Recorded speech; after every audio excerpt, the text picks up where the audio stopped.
Armed guards surround a nondescript van racing through the streets of Egypt. Its cargo: a 4,000-year-old mummy, an intact time capsule from a powerful forgotten dynasty. This single body holds a genetic secret, a clue that could finally solve a mystery that has puzzled historians for generations. Scientists believed they knew what the elite of ancient Egypt looked like. They were wrong. The evidence uncovered from this lost mummy reveals a staggering truth that many people are not ready to hear.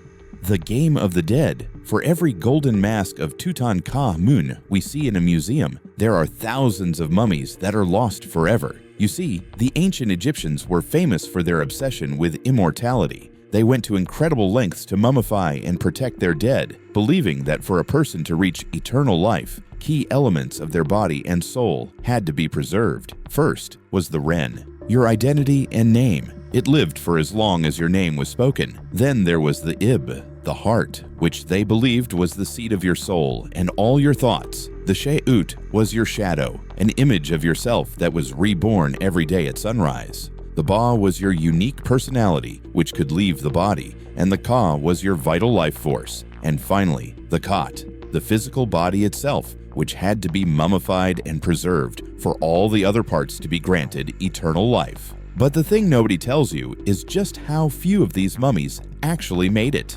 Most were not uncovered by archaeologists. They were found by thieves thousands of years ago who were hunting for the gold, jewels, and amulets buried with the bodies. This is the grim reality for husband and wife archaeology team John Ward and Maria Nilsson Nail-Sen. For their 13th season, they are digging at Gebel El Silsila, a site in southern Egypt. This wasn't just a burial ground, it was a massive stone quarry housing the specialist masons and workers who built Egypt's giant monuments. John and Maria aren't looking for pharaohs, they're hunting for the graves of the town's middle class, hoping to find anything left behind. They focus on a structure named Tomb 15. But there's a problem. Looters had already been there. They had smashed a hole right through the floor of the monument above, discovering the tomb centuries ago. John's hope is that the robbers, in their haste, left something behind, remains of the mummies, or perhaps just some pottery, to give a clue about their status.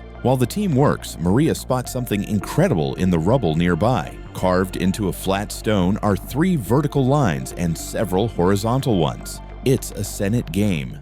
Get this, Senet was one of the most popular board games in ancient Egypt, played by everyone from workers to the pharaoh himself. The great Tutankhamun was buried with 5 Senet games. The game wasn't just for fun, it was a powerful funerary offering. The squares on the game board represented the dangerous journey of the soul through the underworld, and playing it was a way to navigate the hazards of the afterlife. But this board's location, in a shady spot with a breeze, suggests something else. What if the quarry workers sat right here, on their break, playing this very game? It's an amazing human connection to the past.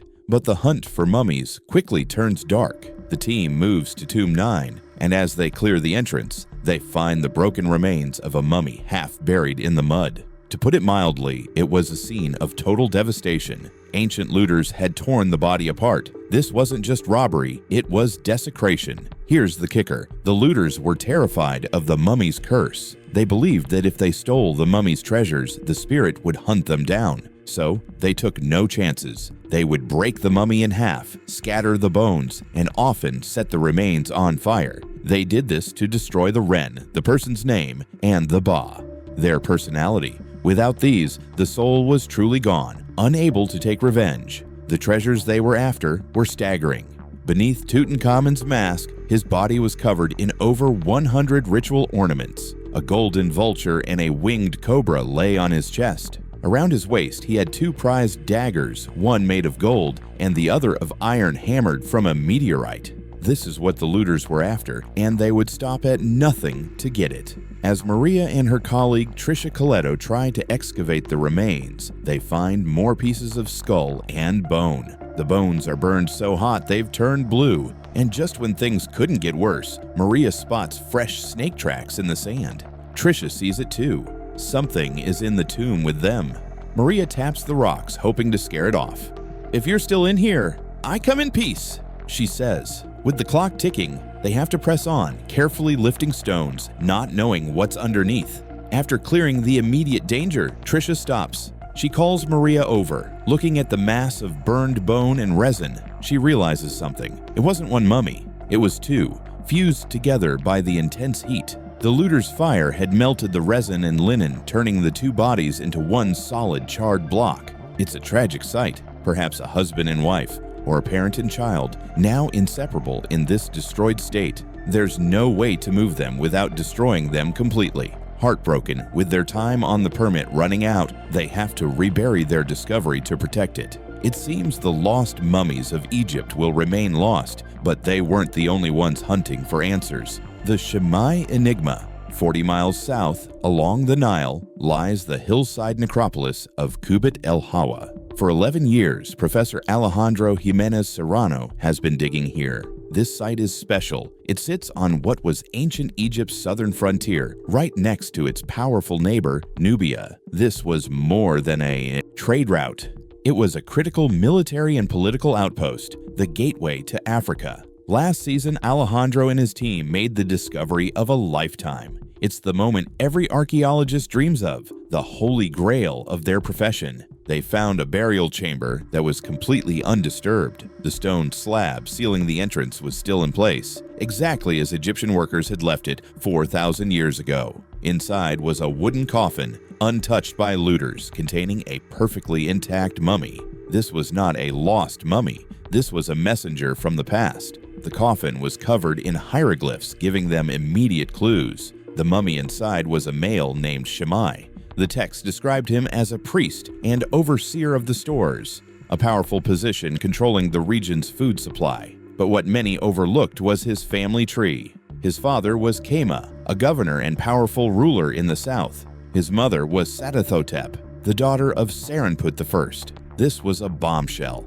Serenput I wasn't just any governor. He was the founding governor of the entire region, a man personally chosen and trusted by the pharaoh to establish and control this critical frontier. Shimei wasn't just middle class. He was a member of the absolute ruling elite, the ancient equivalent of a prince. Alejandro rushed to the spectacular tomb of Shimei's grandfather, Serenput I, located nearby. On its outside wall is an intricately carved family portrait, a who's who of this powerful dynasty. It shows Serenput I, his wife, his mother, and his eldest daughter Setethotep, Shimei's mother. But Shimei himself is nowhere to be seen. Before finding his coffin, there was no reference to Shimei at all. He was a ghost, a missing member of Egypt's most powerful family. Why would they leave him out? Was he a secret? Was he a black sheep? The team had found other human remains at this necropolis, but never an intact member of this specific ruling dynasty. The body of Shimei, the missing son, provided a unique, unrepeatable chance to investigate. Who were the people of this great ruling family? And given their location on the frontier with Nubia, where did they really come from? The answers Alejandro knew were hidden beneath the mummy's wrappings. To find the truth, they would need more than just shovels. They would need modern technology, secrets of the CT scan. Alejandro knew he couldn't unwrap Shimei. The mummy was too precious, too fragile.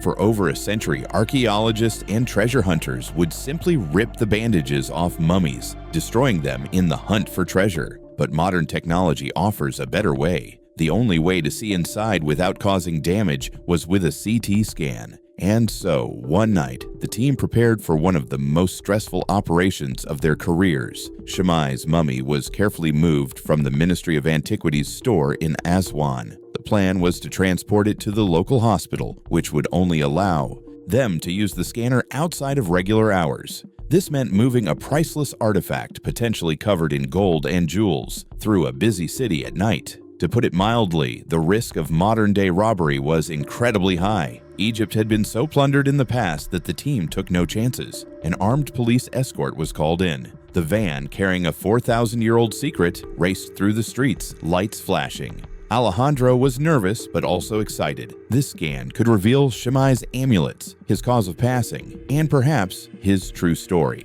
A CT scan of a mummy is like a virtual unwrapping. It takes thousands of X-ray images and stitches them together into a 3D model. When the world's most famous mummy, Tutankhamun, was scanned, it revealed an incredible level of detail. Beneath 13 layers of bandages, they could see his body. Embalmers had drenched his head in tree resin. His healthy teeth showed he had a good diet and passed away as a late teenager. And a telltale hole in his skull showed the embalmers had removed his brain, a high-status procedure. Alejandro hoped for the same clues from Shammai. The technicians carefully placed the ancient boy onto the scanner. The first mystery they wanted to solve was his size. Shammai was only 4 feet, 1 inch tall. Alejandro had remarked that his own 8-year-old daughter was about the same size. Could a child this young really be the overseer of the grain store? The team huddled around the monitor as the first images came through. The forensic anthropologist looked closely at the teeth.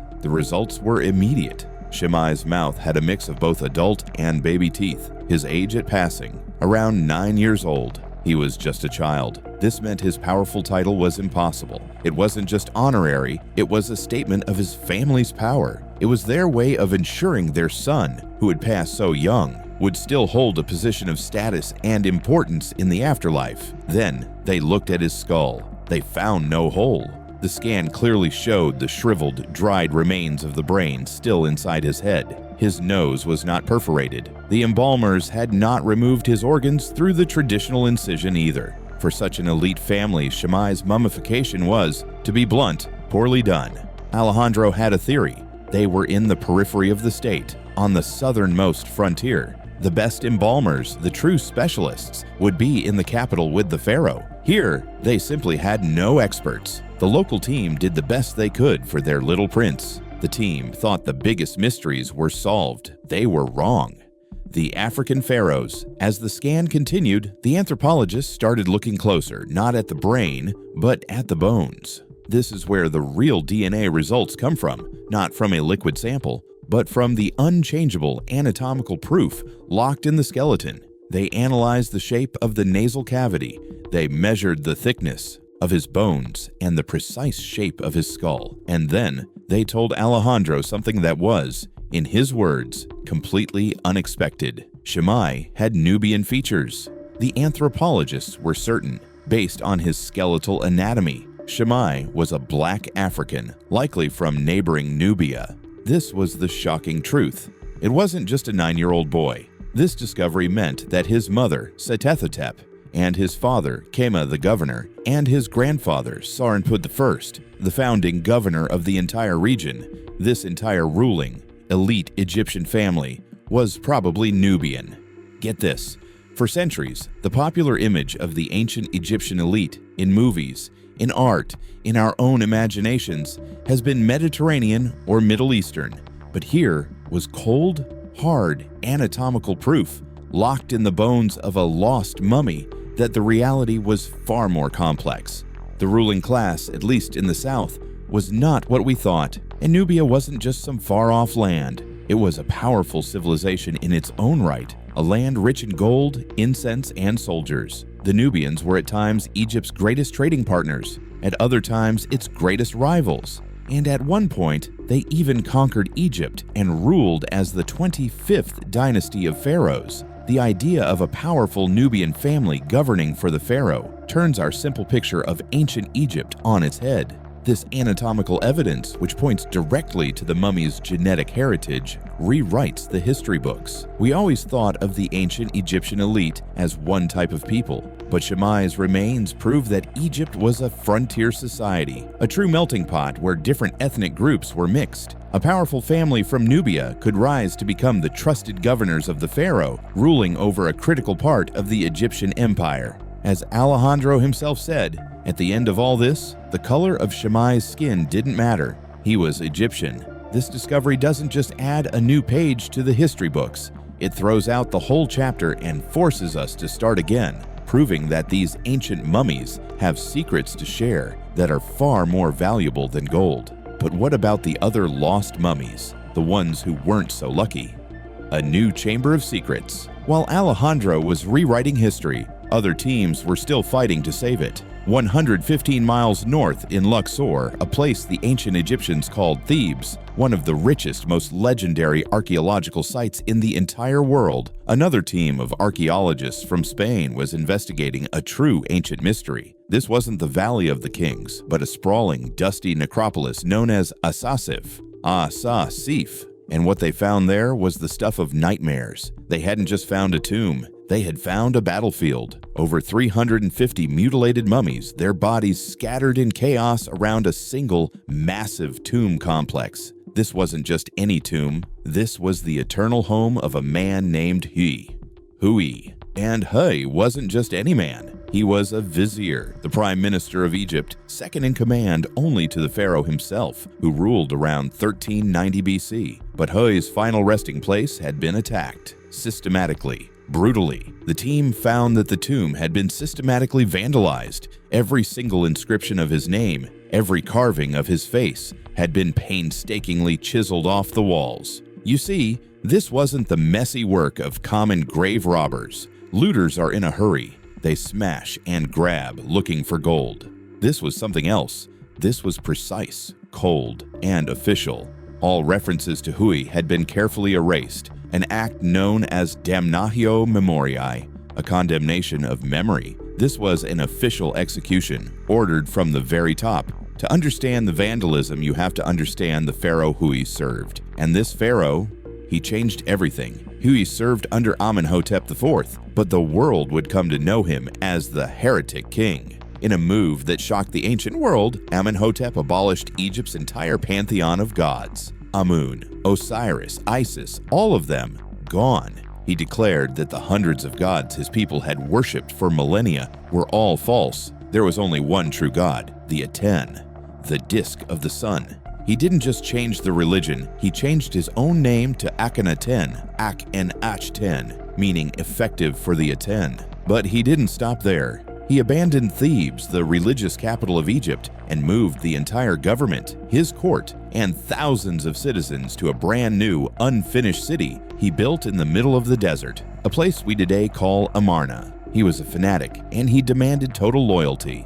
Hui, a powerful man and a devout follower of the old ways, refused. He saw this as blasphemy, a spiritual catastrophe that would doom Egypt. He would not follow his king into the desert. Akhenaten, in a rage, would not tolerate dissent.